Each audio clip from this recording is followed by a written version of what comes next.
It can happen here, you say. That's not true. It's just not going to go that way.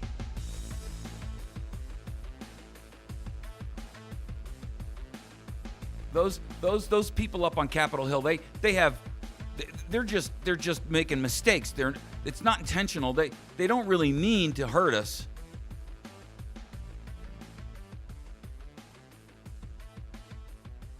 I mean, they may be making silly mistakes, but it's not intentional.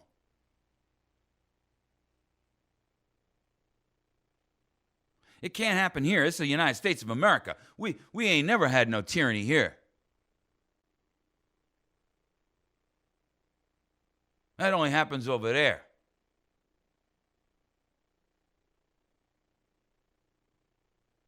Stephen Fry, he's a comedian and an actor.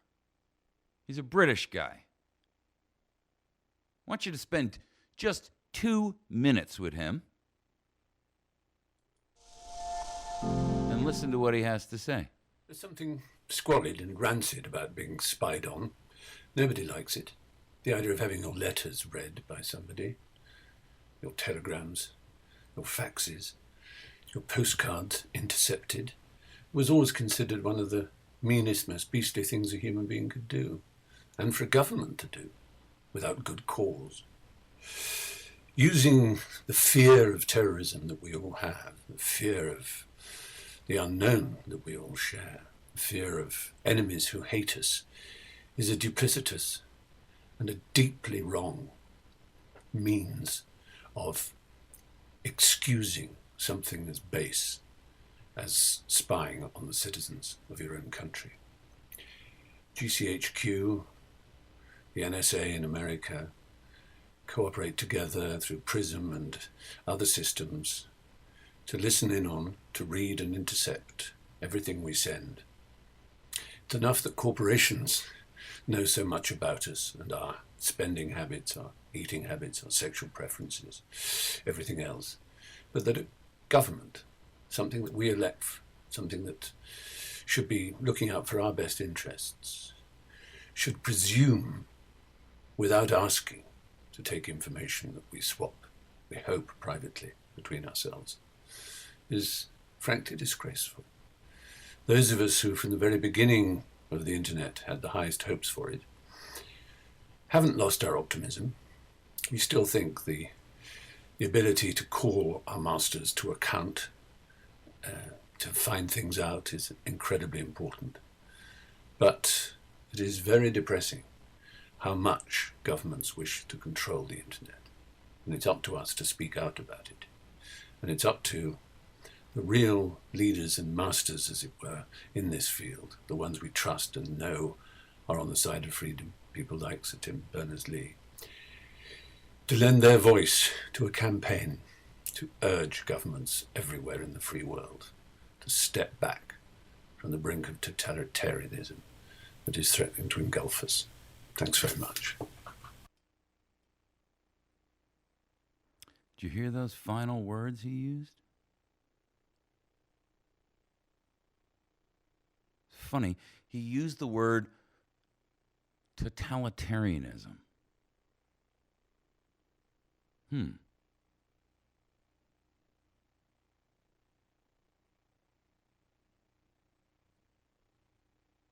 Totalitarianism. Why?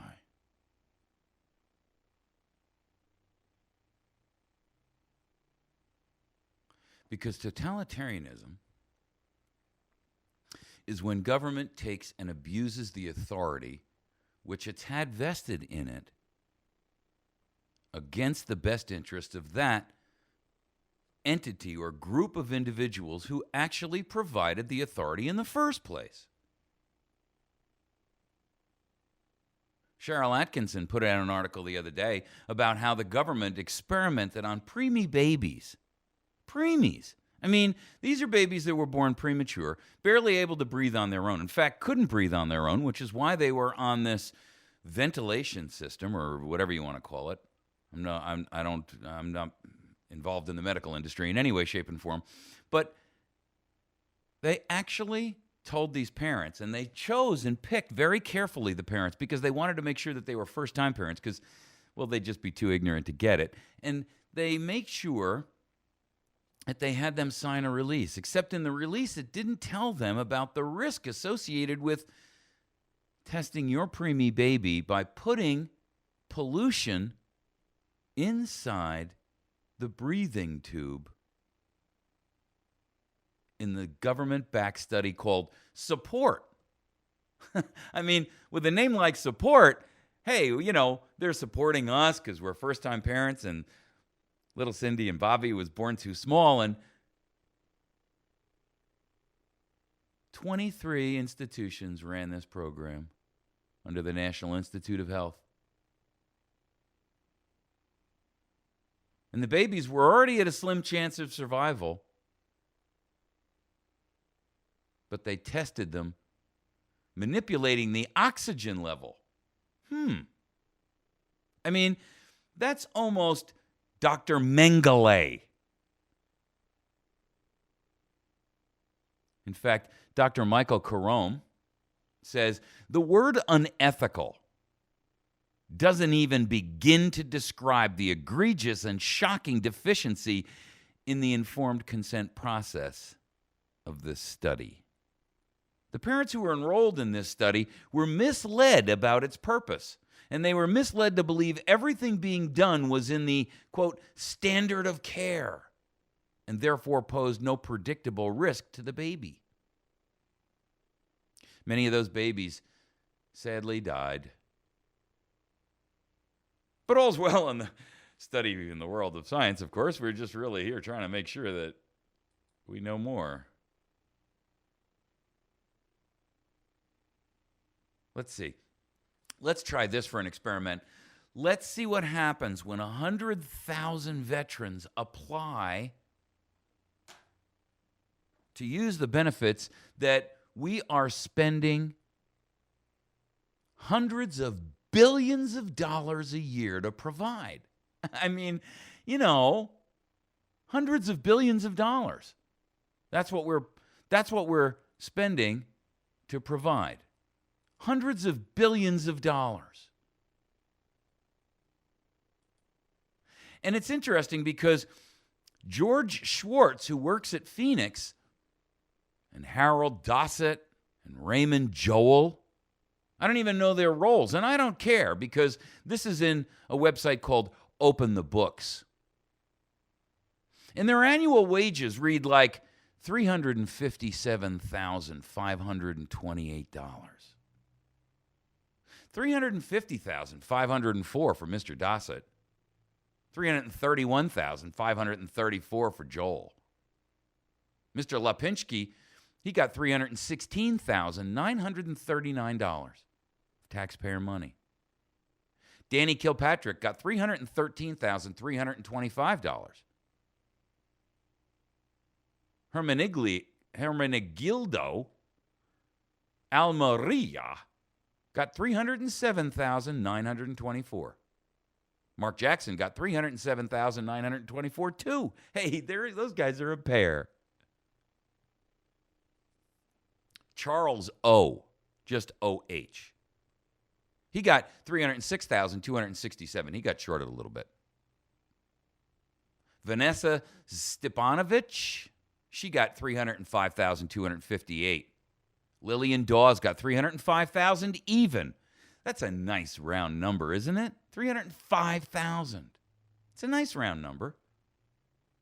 I don't know what Miss Stepanovich does for a living other than attach her mandibles into an artery of taxpayer blood. Lillian Dawes, she got $305,000. Michelle Dorsey got $303,267. Ryan Slaughter, interesting last name, got the exact same amount. Richard Halligan, he's mad because he got $299,721, and he didn't quite break that $300,000 annual money Dang, that's just not fair. If I get that $9,000 bonus next year, ha ha. Anthony Hubert Dorsey, he's thinking the same thing. James Matz, $295,000, $267,000. If I get that $9,000 bonus, that'll push me up over $300,000 too. In fact, it's almost $305,000. I'll make almost as much as Lillian Dawes. Justin Baker, $295,000. Shane Bezant, $295,000. Brian Eigel, I-G-E-L, $295,000. Robert Riviera, $295,000. Catherine Martin, $295,000. Wendy Stiles, $295,000. That $295,000 is a pretty popular number. All of these folks live in and work in Phoenix because they're so high up the financial chain. I wonder if these people weren't participating in the deaths of 18 countrymen. I mean, I don't want to be accusatory here or anything because, that wouldn't be fair.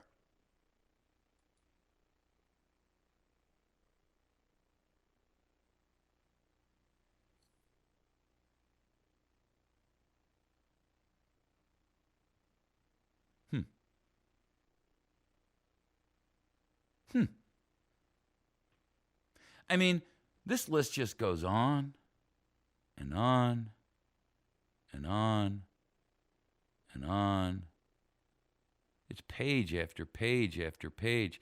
In fact, at the bottom of page 1, and there's 100 names on there, we haven't gotten below 217,000.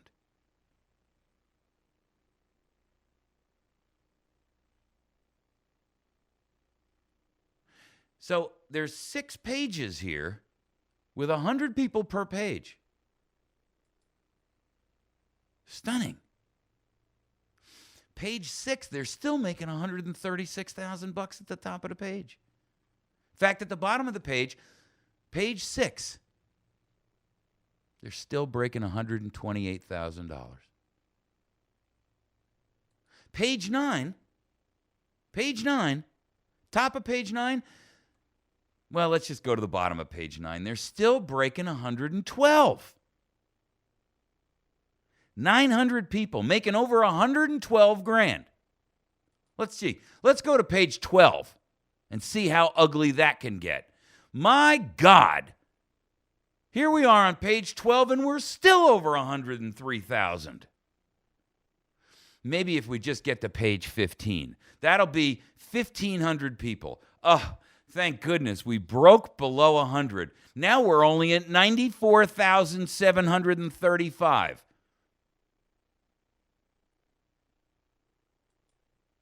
Let's see. Maybe if we go to page 18. We're still at 89,265.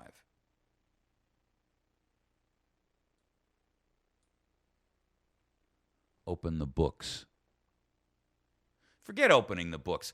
Let's just see a perp walk with literally hundreds, if not thousands, of your former bureaucrats, liars, cutthroats, the scumbags who have kept 100,000 Americans from getting an appointment with a doctor, 100,000 men and women who sat there and bled on a damn battlefield for you.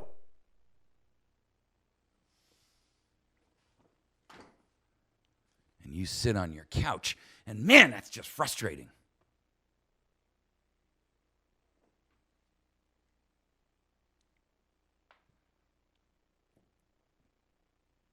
$57,000 of them couldn't even get an appointment.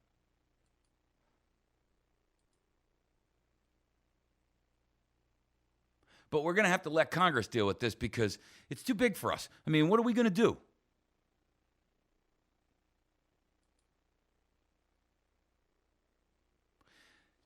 I've told you what to do. I've told you what to do repeatedly. I've told you what to do so many times, I'm sick of telling you what to do.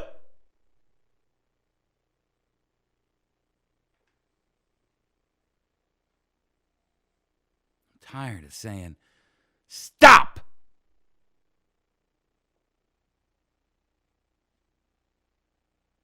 Stop going to work.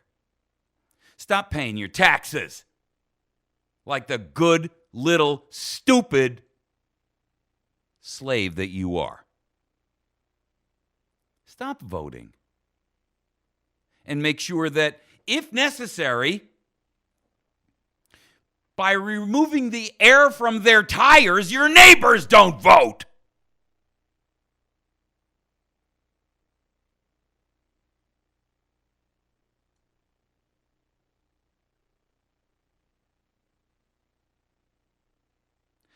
Stop paying your taxes, because you're feeding the beast that is sharpening the knife to slit your throat on the gold which you're giving them.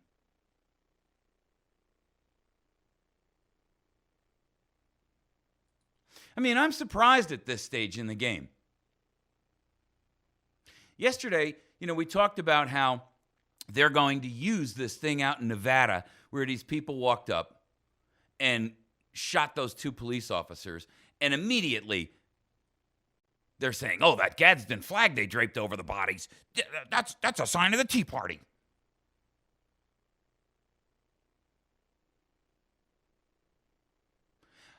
I guess I'm surprised that we haven't seen, a couple of hundred vets storm a hospital, take the entire senior staff and everybody in there hostage.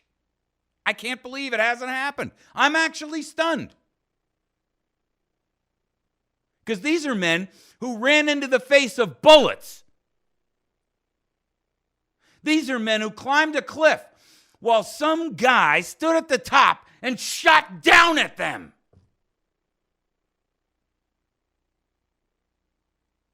And they daren't take a rifle in their hand because that hand is the one clinging to the rock.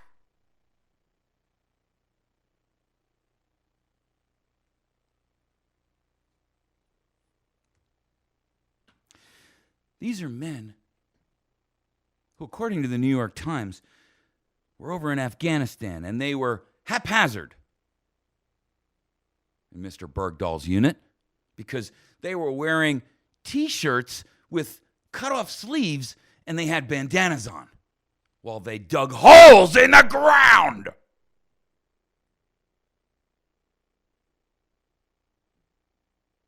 I mean, who ever heard of such a thing?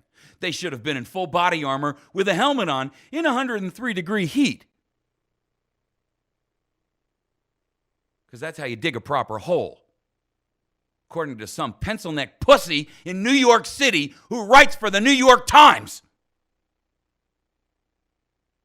And has never had to dig a cat hole to take a dump in his life.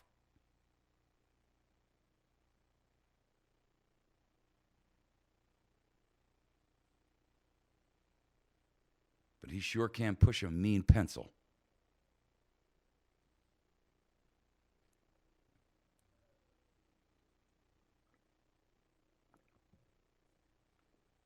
$100,000 men and women. I mean, it's only 100,000.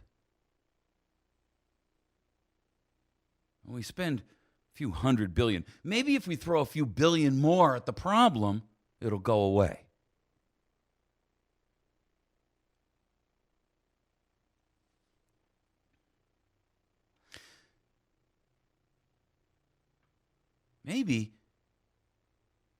Maybe those vets will take care of themselves. They'll just go over there and they'll make those people give them medical help.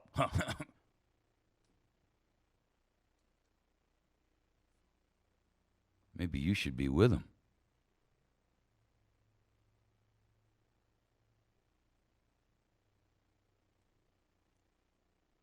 Maybe a few million Americans ought to just gather around every VA hospital. Probably around 10 o'clock in the morning, after all of the VA people have gotten to their work. And the place is fully loaded and cracking. And let's see, I'd say, maybe 500,000 Americans around each facility. Lock it down, shut it down, ring it, 50 people deep. Enclose the entire property with American citizens who say, nobody gets out. You're going to stay And we've dispatched some folks to the homes of everyone who's off duty because we're bringing them back. And everybody stays until everybody's taken care of. All 100,000 of them. And anybody attempting to get in or get out will have to leave horizontally. It's 500,000 Americans per city. Well, for criminy's sake, how hard would that be to do? Would only have to start in one. And soon some folks over in Phoenix would say, hey, why don't we do that at ours? And some folks over in Tennessee would say, maybe we should do that at our VA. Maybe some folks over in New York would say, that's enough. I've had it. I'm going over there. Maybe some folks in California would say, dude, like for real, let's go over for the party, man.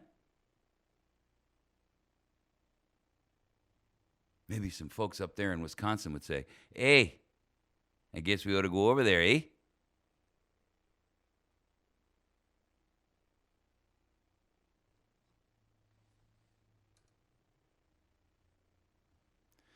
But I don't expect to see that happen. Because America is made up of chickens, cowards, self-serving, selfish people. And frankly, I'm sick of it, and I'm sick of talking about it, and I'm tired of trying to raise people up. I'm tired of trying to make people recognize that they have an obligation and a duty to their fellow countrymen. I'm just sick to death of it.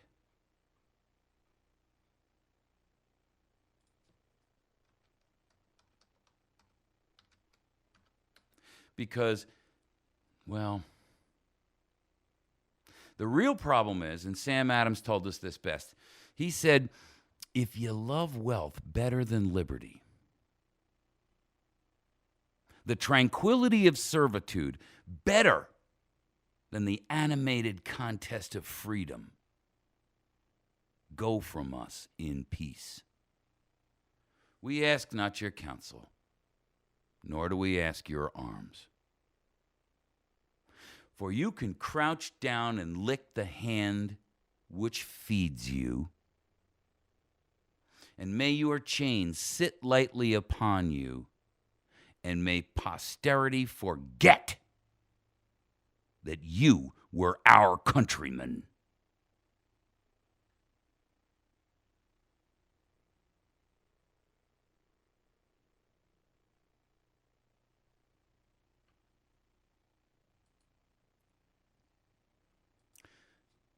Is that too harsh for you?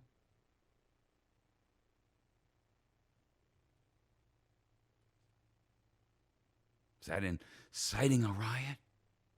Because I suggested that 500,000 Americans ring a hospital and say, nobody gets out until these people are treated.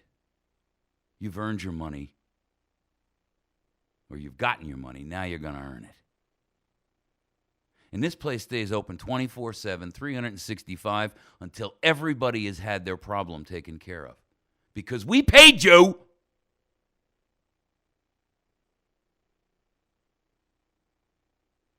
And now, you're going to take care of these people.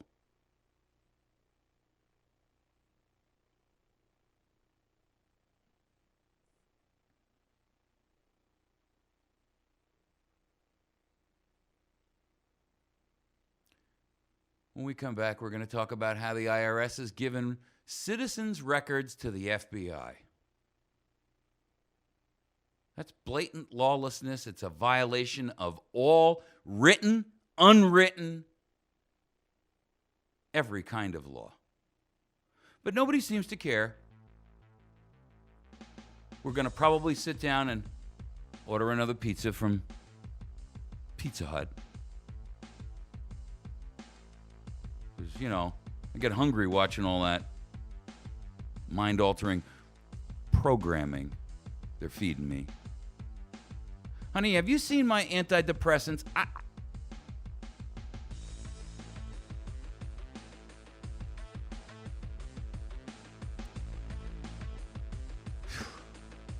Good Lord, America. Y'all got to take some action or you're going to get me arrested.